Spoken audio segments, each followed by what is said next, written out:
જય શ્રી કૃષ્ણ ફ્રેન્ડ્સ, કેમ છો બધા? Welcome back to my channel.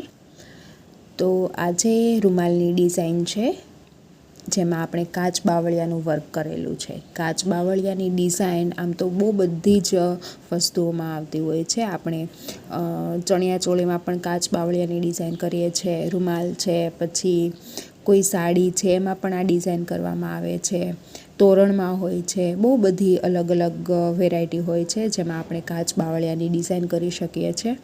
કાચ બાવળીઓ આમ તો ખૂબ જ જૂની અને જાણીતી ડિઝાઇન છે. જો કે ગુજરાતી કાઠિયાવાડી લોકો કાચ બાવળિયાની વસ્તુઓ ખૂબ જ બનાવતા હોય છે અને લુકવાઇઝ પણ ખૂબ જ સરસ લાગે છે. તો આપણે આ રૂમાલની જે ડિઝાઇન આપેલી છે એમાં 2 જ કલરના આપણે થ્રેડનો ઉપયોગ કરેલો છે, જેમાં red and white 2 colour use કરેલા છે. અને યલો જે કલરની દોરી છે એ આપણે બહાર મશીન વર્કથી કરાવેલી છે, તે જાતે નથી કરેલી. તો કાચ અને બાવળિયાની જે ડિઝાઇન છે, આ ડિઝાઇન ખૂબ જ સરસ લાગે છે. રૂમાલની બેસ્ટ એવર ડિઝાઇન છે આ. તો રૂમાલમાં ખૂબ સરસ લાગે છે. અને બાવળીઓ આમ તમને હું અલગથી એક વિડીયો શેર કરીશ જેમાં સિંગલ આપણે બાવળીઓ શીખવાડીશ કે કઈ રીતે સ્ટેપ બાય સ્ટેપ એને આપણે ભરવાનું છે. કાચ પણ મોસ્ટ ઓફ ઘણા બધા લોકોને આવડતા હશે. કાચનો પણ એવું લાગે તો અલગથી એક વિડીયો બનાવી દઈશ. એ તો ખૂબ સિમ્પલ છે, કોઈ એટલો બધો ટફ ટાસ્ક નથી, ખૂબ ઇઝીલી બની જશે. અને આ ડિઝાઇન ખૂબ સરસ છે, ખૂબ જ ટ્રેન્ડમાં છે. અને આમાં બહુ મથામણ પણ નથી.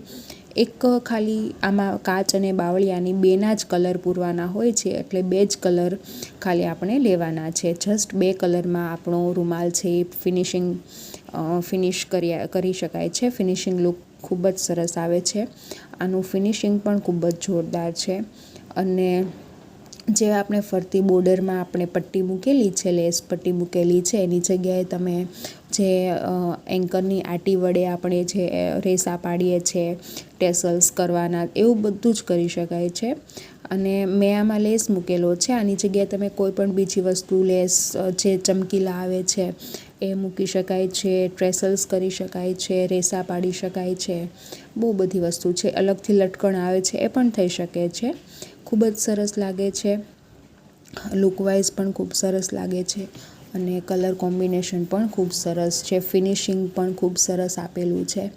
એટલે આ રૂમાલ જ્યારે આપણા મતલબ કોઈ પ્રસંગ હોય છે કે કોઈ પૂજા હોય છે ઘરે, ત્યારે જે પ્રસાદમાં આપણે ત્રાસ પર પાથરીએ છીએ જે રૂમાલ, એ રૂમાલ આ બનાવેલો છે. એટલે ખૂબ મોટો છે. થાળીનો રૂમાલ જે મેં આગળ એક વિડીયો બનાવેલો છે એમાં મેં થાળીનો રૂમાલ પણ બતાવેલો છે કે થાળીના રૂમાલની ડિઝાઇન મેં એના માટે એક વિડીયો બનાવેલો છે. આ ત્રાસનો રૂમાલ છે અને કાચ બાવળિયાની ડિઝાઇનમાં બનાવેલો છે. ખૂબ સરસ લાગે છે.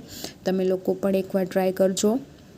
અને બાવળીઓ કઈ રીતે ભરવો છે, જો તમારે શીખવું હોય તો મને કમેન્ટ સેક્શનમાં જરૂરથી જણાવજો. એટલે હું બાવળિયાનો પણ અલગથી એક વિડીયો બનાવી દઈશ.